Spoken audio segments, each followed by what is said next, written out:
Viemos hoje até o bairro Quarta Linha, em Criciúma, para falar do caso do jovem Everaldo, de 30 anos, que morava em Botucatu, São Paulo, e no dia 15 de novembro, infelizmente, ele teve um acidente de moto, ele estava na garupa da moto, teve um acidente grave e acabou ficando com sequelas por conta de um traumatismo craniano. A gente está aqui na casa da família agora, o Jean vai mostrar. Hoje o Everaldo está acamado, precisando de cuidados especiais, porque a gente sabe que quando acontece esse tipo de trauma, os cuidados têm que ser redobrados. A gente está aqui na casa da família, estou aqui ao lado da Stephanie, que é a esposa dele, e também da Dona Maria, que é a mãe dele, né? Eles moravam em São Paulo e vieram aqui para Criciúma há mais ou menos 3 meses. E estão passando dificuldades por conta aí de todos os cuidados e acompanhamento médico que o Everaldo precisa, mas que infelizmente ele não está tendo. Stephanie é a esposa dele. Stephanie, eu vou pedir para você então explicar, né? Vocês moravam no estado de São Paulo, Botucatu. Como que aconteceu toda essa situação e vocês vieram para cá, né? A gente procurou Uber, não achou Uber. E aí o amigo nosso que estava com a gente ofereceu de levar a gente de moto. Ele me levou primeiro e daí na hora que foi levar ele sofreu um acidente. E aí eles estavam na mão certa deles e o carro descendo não viu eles e eles deram de cheio no carro. Foi quando ele voou por cima e bateu direto a cabeça. Aí ali a gente estava perto do atendimento do SAMU, então ele teve um atendimento muito rápido. Já foi levado para o Hospital das Clínicas da Unesp e foi feita a cirurgia assim 6 horas depois que ele chegou, fizeram todos os exames, fizeram a cirurgia para poder conter, né? Porque no caso dele tinha um inchaço no cérebro e esse inchaço ia poder levar ele a óbito. Então eles abriram a calota craniana dele, colocaram no abdômen para preservar, depois eles poderem colocar de volta para poder ter o desinchaço, né? Para poder ter o espaço, de verdade, para o cérebro inchar e não acontecer nada com ele. Ele ficou 15 dias na UTI, entre esses dias ele ficou 3 dias em coma. Nesses 3 dias ele ficou desenganado, assim, sabe? Os médicos chegavam e falavam pra mim que ele podia falecer a qualquer momento, porque se ele tivesse um inchaço maior do cérebro, ele vinha a óbito e não tinha o que eles fizessem. Na verdade foi um milagre ele ter sobrevivido àquele tipo de acidente, então. Foi sim. Ele poderia ter morrido tanto na hora, né? Quanto depois, durante a cirurgia, ele poderia ter tido uma parada cardíaca e ter ficado ou morrido ou ter ficado realmente debilitado para sempre, ou simplesmente, né, como eu disse, não ter saído da cirurgia. Ele fez uma cirurgia da meio-dia até às 7 da noite, mais ou menos, foi bem complicado. Mas ele reagiu bem, graças a Deus. Depois de 3 dias, ele já tinha tirado o sedativo, ele conseguiu voltando, só que assim, bem aos poucos, assim. Enquanto ele estava na UTI, ele não tinha reação nenhuma, interação nenhuma, nada. Aí, conforme foi vendo que ele não precisava do oxigênio para respirar, ele respirava sozinho, ele saiu da UTI. Aí, quando ele foi pro quarto, assim, ele meio que subitamente, assim, começou a reagir, interagir. Não sei se na UTI ele tinha medicamento muito forte, não sei. Mas respondendo tudo que a gente perguntava, a gente chegava, ele acenava, ele sempre interagia. A mãe dele logo depois chegou também em São Paulo. Ele se animou bem com ela, sabe? Vocês vieram todos pra cá, então, né? Você e a Dona Maria, que é a mãe do Everaldo, pra até poder ficar mais perto e cuidar dele melhor. Sim, daí aqui, né, tem a casa dela, tem um amparo, tudo, né? Tem a estrutura pra cuidar dele, então a gente veio pra cá. O direito que ele tem é que quando ele veio para casa, ele precisava de aspirador, ele precisava de aquele tripézinho, sabe, para alimentação, ele precisa de cadeira para banho, ele precisa de cadeira de roda, cama, ele usa um colchão, que esse colchão é pneumático. Mostra aqui, então, o Jean vai mostrar que é um colchão diferente, não pode ser um colchão normal, né? Até porque... conta, Stephanie, pra gente um pouquinho como é que tá a situação dele hoje. Ele fica 24 horas deitado, como é que são os cuidados que vocês têm que ter com ele hoje? Sim, tanto que esse colchão é justamente por ele ficar o tempo todo deitado, porque pode prejudicar a articulação dele, pode criar aquelas feridas, escarras, né? Por ele ficar muito tempo deitado. Esse daqui a gente ganhou, foi doação, a gente ganhou de parente, e tudo isso era para ele ter ganhado da saúde. Mas não foi nada ganho, foi tudo doação de amigos e conhecidos. Amigos e conhecidos. Hoje, assim, ele, perto, né, do que aconteceu, ele tá estável. Ele consegue se comunicar com vocês? Como é que é a alimentação? Conta como é que é os cuidados, né, que vocês têm que ter com ele hoje. Então, assim, ele interação dele com a gente é mínima, bem pouca mesmo. Às vezes ele consegue, tipo, a gente pergunta se tá tudo bem, às vezes ele dá um joia, sabe? Você pergunta pra ele se ele quer alguma coisa, às vezes, assim, ele responde que não, mas não é sempre, é bem difícil. Quando ele tem febre, quando ele tem dor, você pode ficar aqui, fala, ele não responde. Principalmente quando ele tem febre, por causa do cérebro, quando ele tem febre, sobe a pressão intracraniana dele. Então, a primeira coisa que ele fala é desfalecer assim e ficar variando. Ele fica assim, bem mal quando ele tem febre. Pode ser 37, ele já tá mal. E a perna direita dele, ele tinha menos movimento, só que ele por si só, ele conseguiu, sabe?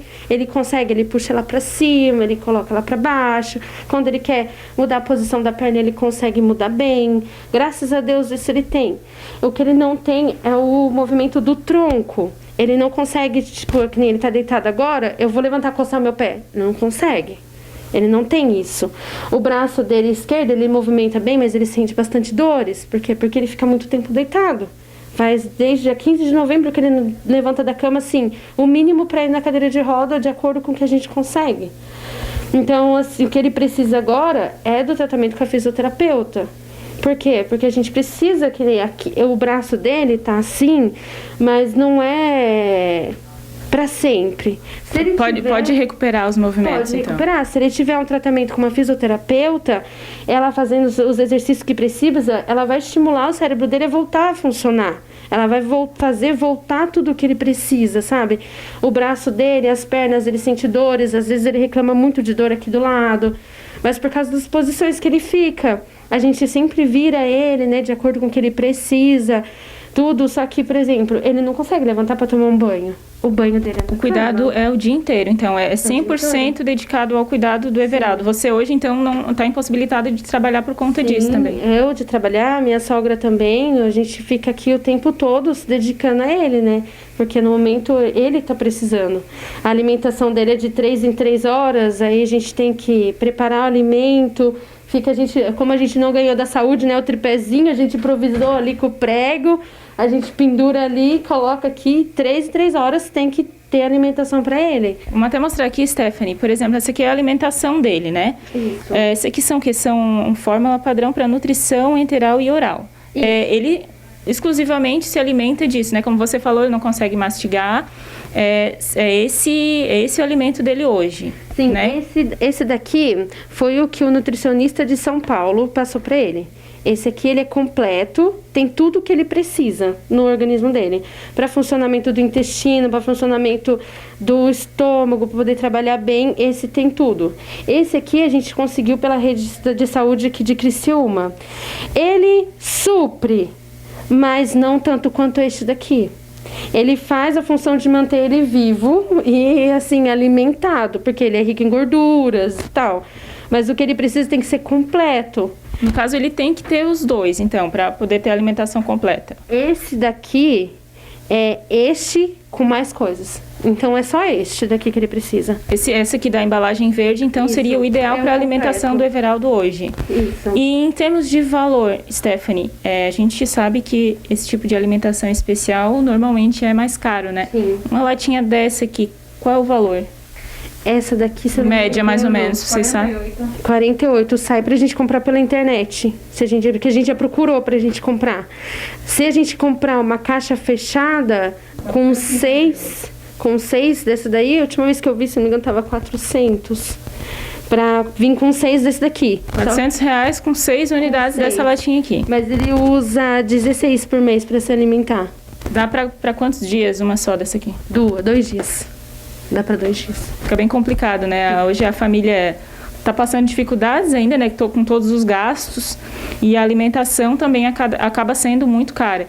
E a Stephanie está falando da situação, né? A gente aqui está na casa da família também. E o motivo que, né, a gente foi chamado até aqui, também a preocupação da família, é que desde quando eles chegaram aqui, o atendimento que ele precisa ter com profissionais para poder se recuperar, né, para poder retomar aí os movimentos, aos poucos, mas para poder retomar não está tendo, né? Não. Por exemplo, ele precisaria de uma neurologista, um fisioterapeuta, fono também, e até agora não teve acompanhamento. Não, ele teve o mínimo. Vieram até ver passaram até fazer algumas sessões com ele, só que o caso dele precisa de um atendimento longo, até ele realmente, por exemplo, a fono, até ele voltar a falar e comer, ele precisa do acompanhamento da fono. Fisioterapeuta, até ele estiver andando e se cuidando sozinho, ele precisa da fisioterapeuta. Pelo menos para a gente conseguir que ele tenha a autonomia de sentar na cama, de poder ir ao banheiro sozinho, de poder, que nem na fono, conseguir falar que quer comer, conseguir engolir, entendeu? Assim, os esforços dele, a gente vê que ele tenta. Se você oferece algo para ele comer, ele abre a boca, mas fica ali, ele não consegue engolir. Precisa de um acompanhamento profissional, realmente. Precisa. É o que a gente vê que ele quer ali alguma coisa, mas a gente não sabe o que fazer para ajudar ele. Então, nesse caso, ele precisa da fono. E agora, a gente tem entrado em contato com a Secretaria de Saúde aqui de Criciúma, o que eles falam que eles não têm fono para fazer acompanhamento em casa. E a gente não tem a condição de ficar tirando ele de casa, vamos por 3 vezes por semana, para estar levando ele na rede pública, por exemplo, num posto de saúde que tenha. É difícil, porque ele precisa de uma ambulância própria para uma pessoa acamada. Ele tem imunidade super baixa. Aí agora com a pandemia também, se ele pegar o Covid, a gente não sabe nem o que pode acontecer com ele. Ele se preocupa bastante. Vou conversar aqui um pouquinho também com a dona Maria, que é a mãe do Everaldo. A senhora veio com ele, né? Porque ele veio de avião para cá e até como a Stephanie estava falando, é difícil a família também ajudar a se locomover. E aí vocês ficam de mãos atadas, né? Por isso que nesse momento o principal é o acompanhamento dos especialistas que até agora não teve, então. É verdade, a gente precisa muito do especialista para dar uma força para a gente, para fazer ele reagir, para ele levantar, né? Para ficar mais fácil para a gente cuidar dele, né? Porque não está sendo fácil. É complicado mesmo. Nesse momento a senhora também não está trabalhando, né? Mas também para ajudar na locomoção, para fazer as atividades do dia a dia, fica complicado também, até para vocês duas, né? Que ficam aqui durante o dia para poder ajudar nesse sentido. Fica bem complicado, né? E ainda eu machuquei o braço, ainda quebrei, fiz cirurgia, tá difícil até de eu trabalhar com ele, né? Só com a mão. Aí eu não posso voltar a trabalhar, porque eu estava trabalhando aqui. Daí eu saí do emprego para geralmente cuidar dele. Para poder ajudar, né? Na verdade, são duas guerreiras, né? A mãe, a dona Maria, e a esposa, a Stephanie, que se dedicam 100% ao dia a dia do Everaldo. O pedido, então, que a família faz, que vocês fazem hoje, é uma atenção aí da Secretaria de Saúde, do município, para os tratamentos que ele precisa. Eu vou pedir, então, para você falar mais uma vez, Stephanie, o que ele precisa, né? O que seria ideal hoje para ele poder ter qualidade de vida, vocês também, para que ele possa voltar aos poucos à rotina normal. Antes de tudo, a consulta com o neuro, porque é o neuro que vai guiar do que ele precisa, de como ele está e como ele vai voltando. Porque também ele só teve uma consulta desde quando ele veio voltou de São Paulo, da fono e a fisioterapeuta, né? Porque a gente vê o quanto ele fica mal por não poder se cuidar. Como a Stephanie falou, né, esse foi o motivo que chamaram a nossa equipe de reportagem aqui. A gente está na Casa da Família, é uma família humilde de trabalhadores, como a maioria dos brasileiros, né? E até a gente conversava um pouquinho antes, a Stephanie falou, se nós tivéssemos condições, com certeza a gente já teria pago, já estaria fazendo todos os tratamentos, mas realmente a família não tem condições e esse é o apelo que eles fazem hoje, né? A Stephanie, também a dona Maria, que é a mãe dele, a gente com certeza sabe que o Everaldo também deseja muito isso e fica aí o apelo da família, né? Para poder voltar à vida normal. Bom, então a gente acompanhou aí o caso do Everaldo, a gente conversou com a família também e viemos até a Secretaria de Saúde para saber o que pode ser feito nesse caso. Converso agora com a Célio Casagrande, secretário de Saúde aqui do município. Secretário, então, no caso do Everaldo, né, o que pode ser feito? A família disse que já entrou em contato com a Secretaria de Saúde. Como que pode ser avaliado esse caso, né? E sobre o atendimento também. É sempre a unidade de saúde mais próxima, a família, que deve fazer o atendimento, né? E nós temos já conhecimento desse caso do seu Everaldo e está programado para amanhã uma visita da unidade à casa dele para verificar tudo o que é possível a gente fazer, mesmo nesse momento de pandemia, que a gente evita o máximo de deslocamento das pessoas, mas existem outras doenças, né? Não é só Covid, e elas se agravam, elas trazem sofrimento, mas tranquilizar o seu Everaldo que a gente vai dar toda a assistência que for possível. a partir dessa visita de amanhã.